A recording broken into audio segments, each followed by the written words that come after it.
السلام علیکم ورحمۃ اللہ وبرکاتہ۔ اگر کوئی شخص خواب کے اندر پاؤں کی انگلیاں دیکھ لیتا ہے، انسان کے پاؤں ہے نا، ایک تو ہے ہاتھ کی انگلیاں، ان پر تو میں نے بات کر دی ہے پہلے۔ آج بات کریں کہ کسی انسان نے خواب میں پاؤں کی انگلیاں دیکھی ہیں، اس کی تعبیر کیا ہے؟ ٹھیک ہے، اس کی تعبیر بھی بہت پیاری تعبیر ہے اس کی تعبیر یہ ہے کہ اللہ تعالیٰ اس کے مال میں برکت عطا فرمائیں گے، اس کی مال کو اس کا زینت بنائیں گے۔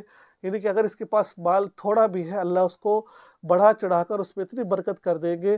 اگر 10,000 کما رہا ہے تو برکت اس کے اندر 4,000 والی اور 40,000 والی ہوگی، تو انشاءاللہ اللہ اس کے اندر برکت کر دے گی۔ دیکھیں، برکت بہت بڑی چیز ہوتی ہے۔ اگر مال میں آج ہم لاکھوں روپے کماتے ہیں لیکن اس میں برکت نہیں ہے، پہلے لوگ ہزاروں کماتے تھے، برکت ہوا کرتی تھی، ٹھیک ہے، لاکھوں کام کرنے کرتے، لیکن آج لاکھوں کما رہے ہیں، ہزاروں کے کام ہم سے نہیں ہوتے ہیں۔ تو خواب کے اندر پاؤں کی انگلیاں دیکھنا یہ بہت اچھا ہے۔ اللہ اس میں برکت عطا فرمائے، اس کے مال کو اس کا زینت بنائیں گے۔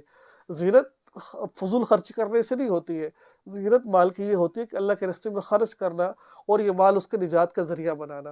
تو پاؤں کی انگلیاں دیکھنا یہ اس کے مال کی زینت ہے۔ دعا میں یاد رکھیں، چینل کو سبسکرائب کریں اور اس ویڈیو کو آگے شیئر ضرور کریں۔ السلام علیکم ورحمۃ اللہ وبرکاتہ۔